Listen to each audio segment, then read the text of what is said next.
lit. This is Kids Next Door, Operation V.I.D.E.O.G.A.M.E. I already feel like I'm being skinned alive. You didn't like Kids Next Door, ARPA? Fuck no. You're Really? just being a stick in the mud. I did not know.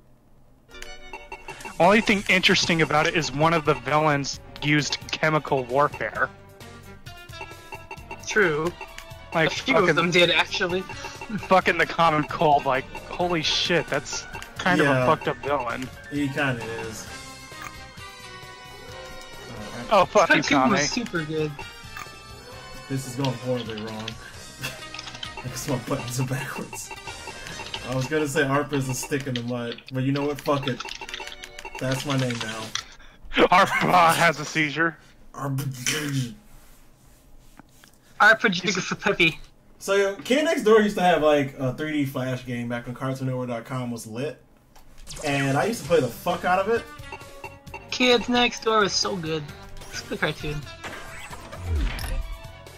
It's another show that deserved the ending that it didn't really get. Yeah, the ending was kind of weird. Like, number one went to fucking space and left all of his friends. Yeah. Yes, really, ARPA, that happened. He literally left. Though they did do a really cool thing where they filmed a fake documentary with, like, live people portraying them as adults and shit, which is really interesting. That was kind of cool. And then the camera pans around and it's like the main villain recording them, like, ah! I'm like, oh my god. Actually, pretty clever ending.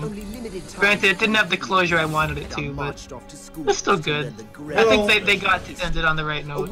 It wasn't like Samurai Jack where we had to wait till now to get an ending for it. Now, admittedly, the Samurai there's Jack still time. There's still time this year for them to fucking give us an ending to the Kids Next Door. Fucking Hey Arnold did it. Samurai Jack did it. It's not impossible. The Arnold movie was good. That makes me happy. I have to watch that. It was. It's so fucking wholesome. They should have greenlit that Helga spinoff. Oh yeah, I know they didn't do it because it was too similar to something else, but it was good. It was pretty much a Dario ripoff, but it didn't deny it having potential. Or like, you know, I would have, I don't know what other cartoon I want to have closure though, because Samurai Jack was a big one for me. Even, I didn't watch all of the original series, but I know it ended at a cliffhanger, and I was like, that's really unfortunate. Well, all I can say is, this movie literally sums up every open and loose angle that they needed to close, it does. And it does it masterfully. Like, Nick showed that, you know, if Dan Schneider's not in the room, they can still fucking make good shit. The only thing I didn't care for was a random 3D part that they could have shaded that to look better like a cartoon, but it's like obvious 3D like PlayStation graphics on one scene, and it's really obvious. On the other hand, though, like Samurai Jack had a really good closure thing too. All right, Rocko's Modern Life is getting a movie too, so I bet that's gonna fucking close everything too. Like Nick has figured out what to do.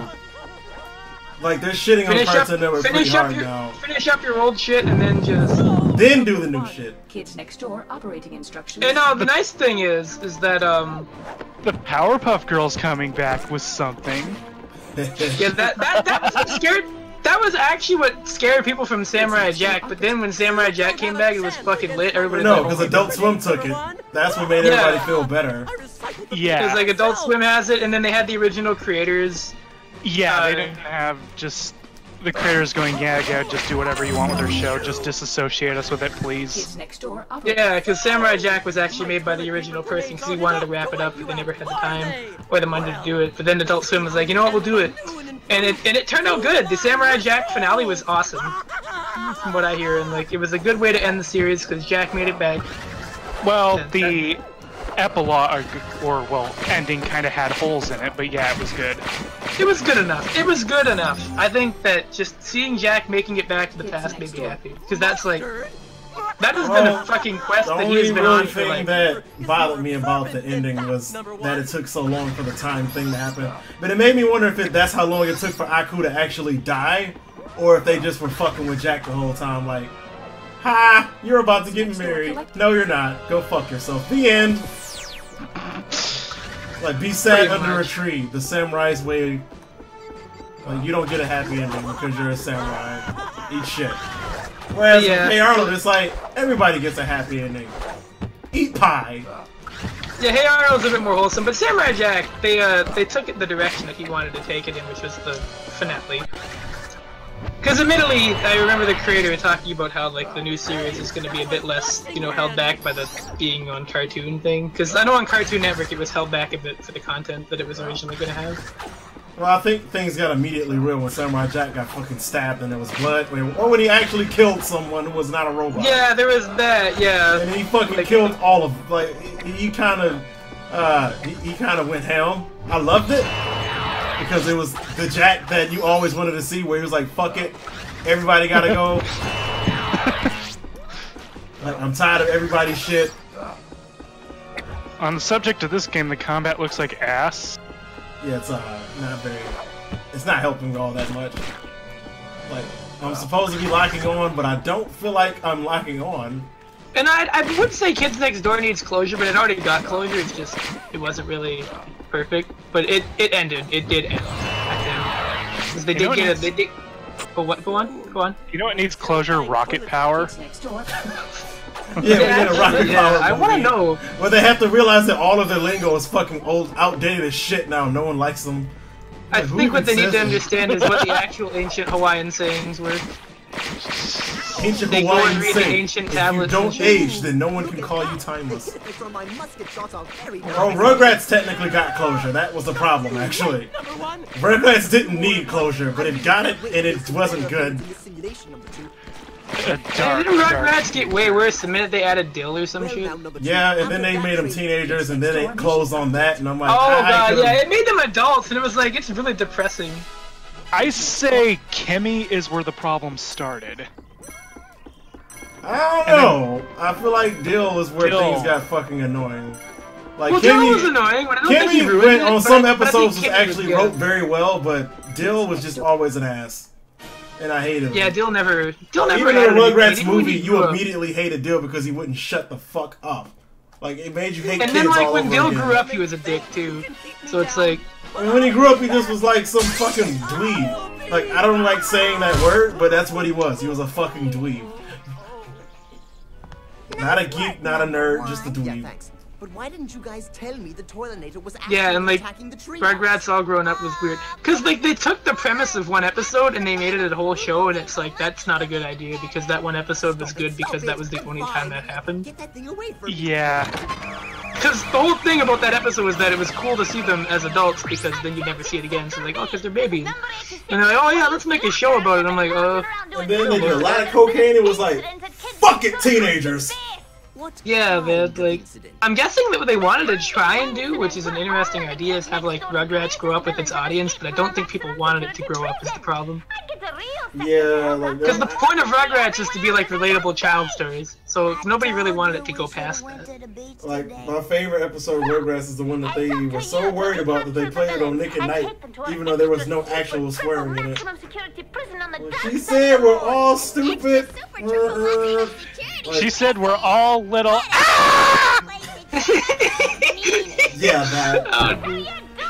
You know what? We need fucking Dexter's Lab, but good again. I really want to see Dexter. Honestly, I don't want it to come back because the later Yeah, seasons neither were do so I. I mean, fucked. I want that it to just come don't back wanna when see they it don't anymore. suck. Like, maybe in, like, 5 years when they Mind stop you, being used. they were about to reboot Johnny Bravo, but that got shot Oh, down. no. I'm No. so glad they Okay, did. yeah. Johnny Bravo that couldn't one- exist you know in this what? current timeline. I will approve of Johnny Bravo reruns, but not a reboot. I'll go after Grandma. Johnny You can Bravo couldn't rerun even it, be though. reran in this timeline because all the jokes that we didn't get as kids we get now. And there Oh, are yeah, a lot of them. There are Yeah, so there- fucking many of them. Oh god. Johnny Bravo was very not appropriate, but it got away with a lot of shit. And it wouldn't survive in this current environment. Yeah, honestly, I don't think it's really fit for TV nowadays. Like, but it is it's quite- literally chauvinism as a joke. So I don't think it'd make it very far without somebody complaining about it because they missed the joke entirely. But I Yeah, mean, Johnny Bravo was awesome though, and like, but Dexter's Lab never got bad. I don't think. I don't remember Dexter's Lab ever. the Actually, later seasons when it got animated differently was just fucking atrocious. I can't sugarcoat it. It's true. I don't know. Maybe I never watched that far in because Good. like all of Dexter's Lab that I When remember. they stopped seeing drawing was it by hand, the quality, everything noticeably declined. Everything. The Yeah, because writing, I remember seeing like the fact was it that, seasons like, 1 through 3? I think. What was the later seasons count? the I'm later so glad seasons Flash was is like dying. 4. It was like two seasons that was like 4 and 5, I think, and it just got canceled because Like, the fucking proportions kept changing. Like, every Steven Universe problem that we have right now with the animation started with Dexter's Lab. All of that shit's in Dexter's Lab in the later season. So when people complain so about basically, one through 3 is the pure part. Then. Yeah, like they stopped Good, drawing it 'cause by that's all I'm hand and familiar they with, started really. doing it with computers. It was just Yeah, because all I'm familiar with the seasons 1 through 3 for Dexter's Lab. like everybody got stupid instead of just DD. Like, so everybody just got fucking annoying. Yeah, because the point was like Dexter was really smart, but his sister was so dumb that it like fucked everything. And So like, it's fucking his dad became a moron instead of just being a good dad who just didn't understand sometimes. I'm like, why? Like, why is everyone stupid? It basically became what Family Guy did, where everybody just became an asshole who was unrelatable and stupid. Yeah, like Family Guy was like, and it got really weirdly violent and shock humory. Yeah. And like everybody's a dick, and like there's this intense gore, and it's like, what? Yeah. That's basically what happened with Dexter's Lab, except everybody became retarded.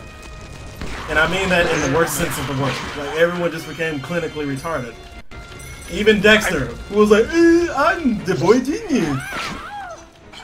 I feel like Adobe Flash is the one ring for animators. You know what makes me really happy though is that Ed, Edd and Eddy never got bad. No, it ended. That had closure and everything. It literally Dude, Ed, did. Edd and Eddy got a perfect ending too. That's what's awesome. They got like the movie was so good. Right. I would so good. like. I would categorically rank Ed, Edd and Eddy and Hey Arnold in the exact same place. Like the perfect ending that they needed. Summed up Dude, everything we finally got to and showed see progression. Ed's brother. Like Ed's, what's it? I think it's Eddie's brother. Yeah, it's Eddie's. Yeah, it was Eddie's brother. And he was a complete dick. And just like, oh my god, it added up to be like this perfect thing because it makes total sense when you watch like all the other episodes about how like Eddie completely misreads his brother's intention. I think that was just Stockholm Syndrome. Well, that too, but I think it was part of like that he just wanted to think that his brother actually liked him, but his brother's actually like he left because he didn't want to be anywhere around him. And it's like, it was a fucking deep episode, dude. That was like it was actually a really like, emotionally good movie. Courage got it pretty well as well. Oh yeah, Courage! Yeah, it ended before it got bad too. Well, it kind of just got canceled more than ended, though. It just kind of stopped. Yeah, but I mean, they ended on like, you're not The last perfect. episode was, yeah, still closure enough. Yeah, that was a really good one. That was a really good one. Was the last episode really You're Not Perfect? Yeah, that was it. Yeah. It was You're Not Perfect was one of them. I know. Yeah, I don't remember if that was other the one exact was- one, but The other one was just emotional abuse, the episode. yeah, but it was Grandma, basically stuff 'em. I will never perfect allow way to you. end Courage. And that's a cartoon series I've always liked. So, Like, they couldn't bring Courage and Cowardly Dog back. They couldn't bring... Like, honestly, they couldn't even bring Ed, Edd and Eddy back right now.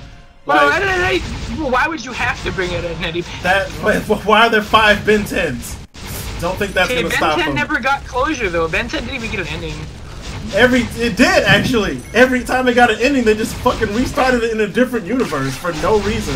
Or, well, okay, no, one or two of them was like later, and then they rebooted it like 3 times. Like, the I Teenage remember, Ben like, 10 one- was honestly the best it ever got, and then they just completely fucked that one Yeah, up. because the teenage one was the second one, wasn't it? It was the third one.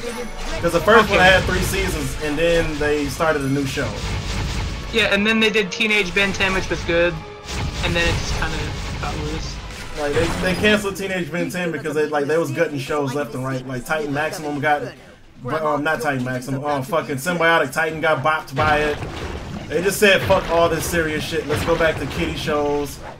And pissed off all their original fan base because they said, we don't want you. We want kids. We want the Disney Channel.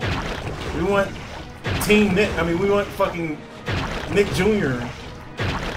And it worked out arguably okay for them. I mean, you know, Teen Titan goes on every fucking 3 minutes, but you know, they got good ratings because that's the only thing on. Oh, I haven't said a thing about this game. It's okay at best. Son of a bitch.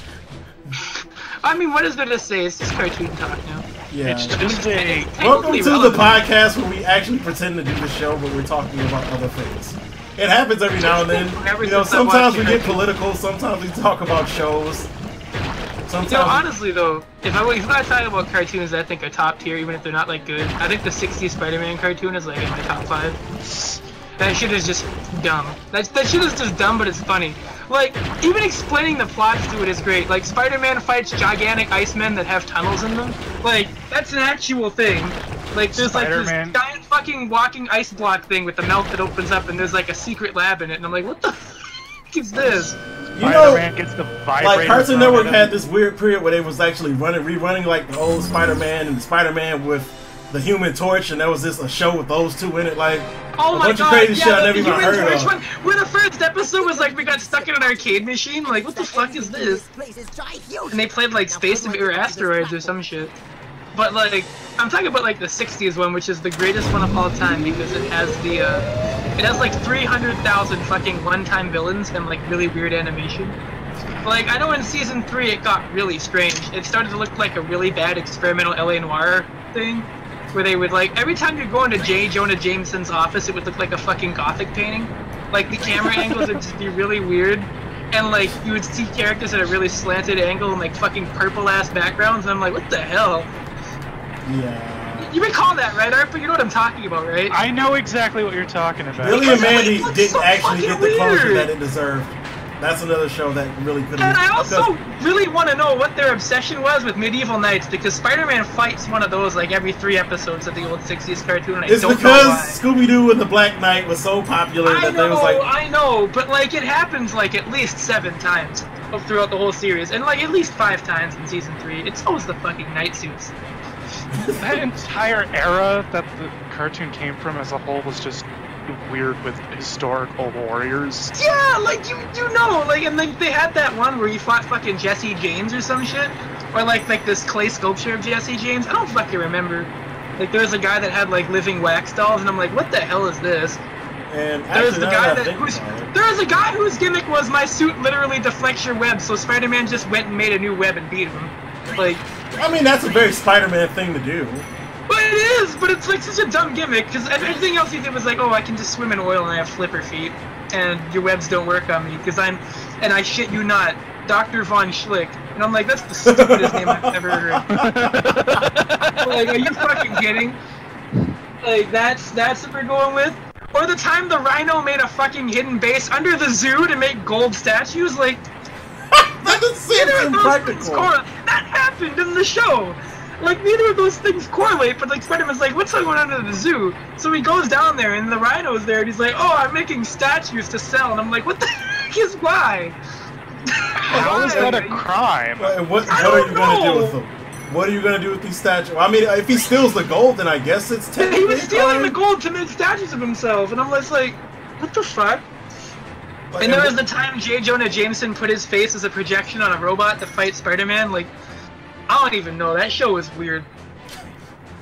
And the robot actually did well, too. And, like, Jameson was getting all fucking braggy and shit. It was good. It was a good episode. And I also like that every time Jameson slams the door in that show, something breaks in the background. It's pretty great. Robot like, J. Jonah Jameson. The photos, punk! And then, like, the photos fall. But yeah, it's every time. Robot J. Jonah Jameson for MVCI. Yeah, there was a lot in that show, and I remember a lot of it pretty vividly. There was the time Spider-Man fought himself, but it was just a guy dressed up like him. Like the Fly Twins or something, and then one of them fucking snuck up on him. And he has spider sense, mind you, so I don't know how this worked, but he snuck up on him and hit him with a fucking bat. Like, how does that even happen? Because, like, it's Spider-Man for one, and like... Oh god, I'm ready. What's entertaining, so I'll keep going. People seem to enjoy this. But, like, I think Spider-Man and media as a whole is just bizarre, because then we have the Japanese Spider-Man series. Oh god, that show. Oh, that show is great. Why don't we have Spider-Man, but we give him a fucking Sensei robot? That's clearly what he needs. Make him do, like, weird poses on the roof. That's what the Spider-Man and Marvel vs. Capcom Infinite should have had. I don't think Spider-Man would fight. Like, his level 3 should have just been him calling his fucking mech. Leopardon with the sword? Yeah, like, oh, that'd be fucking lit. Behold, the emissary of hell. Yeah, Spider-Man, the emissary of hell, and like, comes in on a bike and shit? Like, what the hell is this? That was some good stuff. I'm gonna look up more of the 60s cartoon, because I know I remember more of it, but I have to refresh myself really quick. You know, my favorite, like, 60 eras superhero cartoon is Fantastic Four. One episode that's stuck in my mind is Magneto just being an asshole. Oh my god, that was another fucking great thing about 60s They used a Spider-Man. wooden gun and said his powers wasn't working. Oh god, that was good. My powers, no. My favorite part has to be the guys like, but all cars need gas, and then Magneto just fucks up his gas station in retaliation just for that. That was good. But like one of the best episodes of the 60s Spider-Man was like the one where he fought the Kingpin, because there's like at least 10 minutes of the same stock footage of him swinging in that episode. So like you're watching him go to find the Kingpin, and it's just like, I've seen you swing past this building like 3 times. Are you going in a circle? Like, where the fuck is the Daily Planet? I work there. Or the fucking Daily Bugle? I work there. Like, where the fuck am I going? Pump out enough spinach and liver donuts. Like, what the? And they like reused footage from other cartoons, which is great. Okay, so let me just recap what's going on in this game for you. So this lady is trying to make spinach and artichoke donuts to force kids to eat, but even though donuts are typically sweet things. So I guess she's making bagels and they're assuming they're donuts because that's what a fucking bagel is. And we have to stop her. Oh yeah, they also had the fucking dumbest villain ever where he just made shadows on the wall that somehow beat up Spider-Man. I don't remember how that fucking worked, but like, he just made like a shadow of a wolf and it bodied him, and I'm like, what the fuck is this? Why did he just lose to some guy doing like bunny things on the wall? The plot that Kame just described is one of the many reasons I don't like Kids Next Door. I mean, they've had convoluted plots before. I'm not gonna make it seem like... Like, listen to this episode summary. Spider-Man takes on a gigantic living snowman brought to life by chemical reactors and an electric charge that grows after every snowfall. What?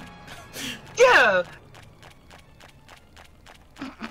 Like, there's fucking weird shit. There was the time fucking Vulture put J. Jonah Jameson in the clock tower and he was gonna have the fucking bell things, like, break his neck or something by ringing on him. That was really weird. It was a really inconvenient thing, too, because you're not going to get him killed before 12 p.m., and Spider-Man's probably going to hear him yelling or find him by then, but okay, Vulture, whatever you want. Like, and there was, Spider-Man Battles the Mole Man was great because the police did absolutely nothing about people fucking taking down, like, 3-story buildings under the ground. That was pretty good. We're not gonna worry about it right now.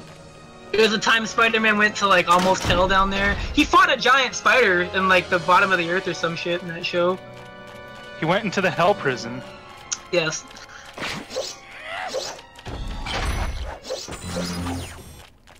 That was pretty good. What else was there? You know, Grandma, I had Oh yeah, they had the fucking dumbest... You know, Bugsy had some bad puns. There was a guy that was invisible in that show. He wasn't called, like, the Invisible Man. He was fucking...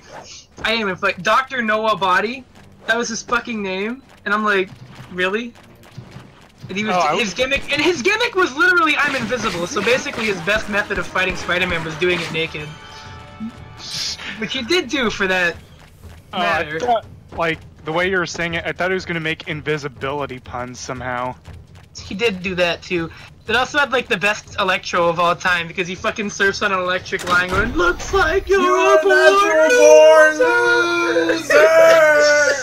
That's the line every time. Oh god, that shit was good too.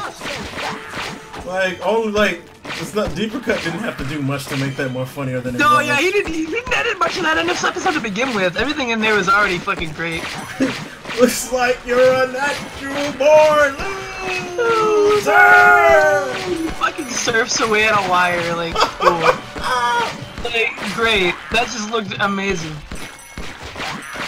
I also like how they waited for Season 2 to describe Spider-Man's origin. They didn't even fucking care in Season 1, like, whatever. People have fucking read it already. It's almost like the movies could take a page from that. Like, you fucking know where Spider-Man came from. You know his fucking deal. Let's see some Spider-Man doing some shit. Yeah. Oh, I thought you were meaning one of the later Spider-Man movies and its portrayal of Electro. Like, here's another fucking plot. Spider-Man fights a giant from Mars who can form and hurl lightning bolts and plans to take over the world. Like, what the fuck? So, the writers just ran out of ideas and said, let's just have a guy come from Mars and throw fucking lightning, whatever. That's not even what that they were god all did. smoking the dope and were like, yeah, I was gonna say, Mars. so he fights fucked up Greek Oh mythology. god, yeah, the 60s Hulk cartoon was great too. That was good. Where he fucking breaks the, yeah, he breaks the animation.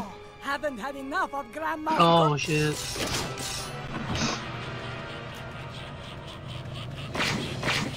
weird is they had a guy that was invisible. They had another guy that was invisible that did the same thing. I don't know why they didn't just have the other guy come back. But it's just like, we've saw Spider-Man done this already. Oh, fuck it, I love this one. Spider-Man must face off against Sir Galahad, a villainous knight on a motorcycle with an electrified lance who has gone on a crime spree. That is like the epitome of knights in Spider-Man right there. I like how they just specifically have to tell you he's gone on a crime spree. Yeah, I know! Like, oh yeah, you can just have a knight with an electric lance that isn't doing that. Like... And then there was the time they lifted a plot from Rocket Robin Hood and just put it in Spider-Man, which did happen. And that was in Season 3. What the fuck is going on? Why is she aggressively attacking a giant donut? I mean, it makes about as much sense as the 60s Spider-Man cartoon that I am explaining during this. People seem to like that, so I'm gonna keep going. I'm assuming I'm supposed to do something with this. What else happened? I couldn't tell you what that is. Probably counseling?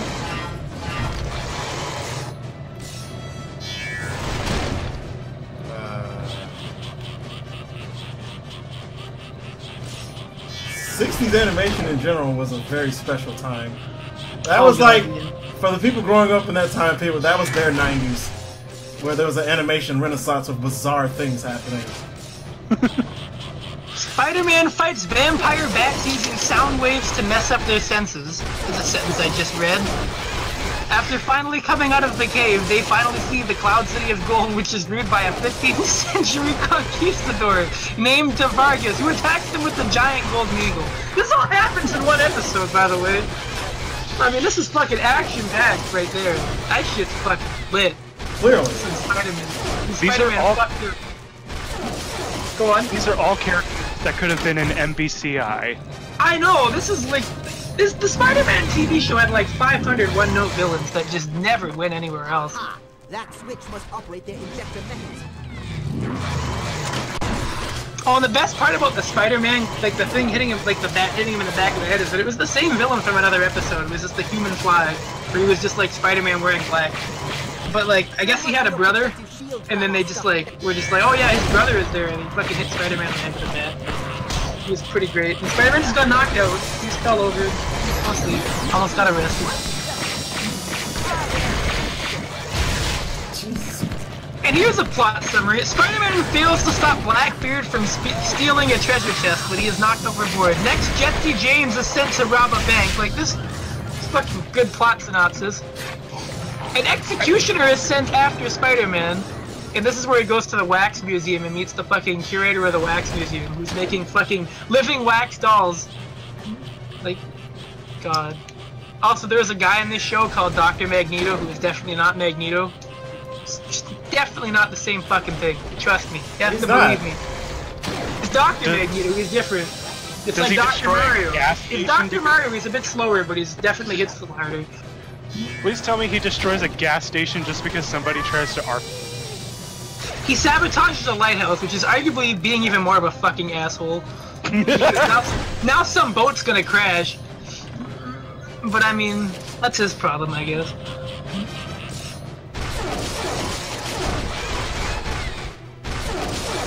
So, she really doesn't like donuts. I can relate. Not really, donuts are fucking awesome. But, she's on a mission. And I'm just kinda... Son of a... You know, there is one villain. There is one villain that is like a complete like meme villain that has always been a meme villain. It's fucking Mysterio. That character has never made sense. He just does shit and it works. Mysterio is like fighting random people online and like that's literally what Mysterio does to Spider-Man. It's just like, what do you even do about that? Even in the 90s cartoon, he was done a little bit better, but he was still like, what the fuck? He's always just fucking weird. He just was like, oh, here's a smoke. Oh, fish came out of nowhere. Deal with that, Spider-Man. Oh, God, there's a rhino. Cool. He's like a really dumb version of Scarecrow. Yeah, he's like basically the silly Scarecrow. He doesn't eat gas, he just kind of does things. The Green Goblin in this cartoon was fucking funny too. He stole somebody's magic book and did stupid things with it. That's what I remember. One thing I remember Hobgoblin was about never actually in this show. one thing I remember about the '90s Spider-Man cartoon is Symbiote Spider-Man just yelling this really Oh my menacing god, yeah! death threat in the corniest way possible. So good! I will chase you to the ends of the earth! Or Venom with the fucking car. Venom as a whole was great in that. Venom was so good, dude. Carnage, though, sadly did not fare as well because he was You a can't serial. really. The thing about Carnage is that you have to actually. Oh, go on. Yeah, like they had to censor the fuck out of him because the dude's a serial killer. So they're like, instead, it's like, no, he drains people's life force, just murder them. Yeah, like the thing about Carnage too is that you can't make him very good without a lot of development because like you kind of have to set up the whole thing about what he is before he's Carnage because otherwise it just lacks the context it needs. Because the whole point of Carnage is that he was already a serial killer, so the symbiote just amplified that. Oh, well, you already like killing. Cool, so do I. Let's kill Yeah, him. it's gonna be even worse now. But like, if you don't have that, then you can't build it up. And like, that's why I don't think you could make Carnage in a Marvel movie, because you actually need a longer arc to actually flesh out the character, and I don't think the movie, like Carnage in a movie format, would be handled well, so... They would have to fucking introduce him in one movie, and then have him show up in the next one. Yeah. Because otherwise it just wouldn't be as good. Still should be some kind of other media form of Maximum Carnage. Indeed, though the game was good. LJN's best game. The game was based on the comic, right? I believe it was a comic game, yeah. It even had the panels, like, show up for cutscenes. Which is a good touch. Wait, so which one came first? Separation Anxiety or Maximum Carnage? Maximum Carnage. Maximum Carnage. Separation Anxiety was made later. I think they did that, just as a budget game because the first one was really popular and they wanted to add 2-player co-op. Yeah, like, it has better gameplay just by virtue of having co-op, but presentation was just The presentation's a downgrade. Granted, they did that for a reason so that both characters could fit on the screen reasonably, because the thing about Maximum Carnage is that the sprites are really large and detailed. So, getting both sprites on the like all the sprites on the screen at once basically would mean that it would have to have like an enemy limit that would be way too low for a 2-player game. Otherwise, unless you want to deal with game lag, which is bad in a beat 'em up, so they basically shrunk the sprite scale a bit so that the fidelity suffered. So if you're playing it 1 player, it's worse, but if you're the 2nd player, it's better. Also, the soundtrack's not as memorable. Yeah, the soundtrack isn't as good, and I would definitely opt for the, honestly, the Genesis version or the SNES version of Separation Anxiety is fine, because, like, the music isn't really isn't really that big a deal. So you can play either one. The SNES still had, like, the best intro theme. Oh, it did. But overall, though, I would say, like, you could play Separation Anxiety on either system, but I would really only play, like, Maximum Carnage on the SNES. And the controller was a bit more well-oriented for that one, because you used LNR a lot more in that one. There was a bit more gimmick levels in that. Yeah. Well, either way, I think we're basically about done, because we're running way over time. And, Yeah, I'm trying to finish this boss so at least I can say I killed one boss.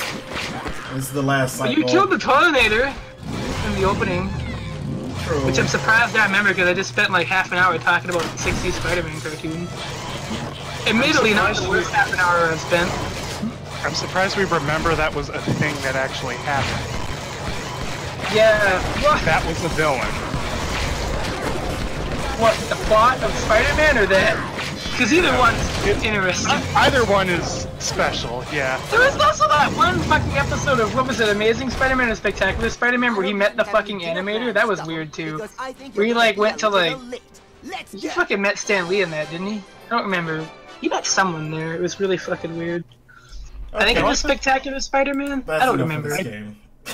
I do like that they got Stan Lee to narrate the PS1 game. Yeah, that was cool. So, yeah. So this is like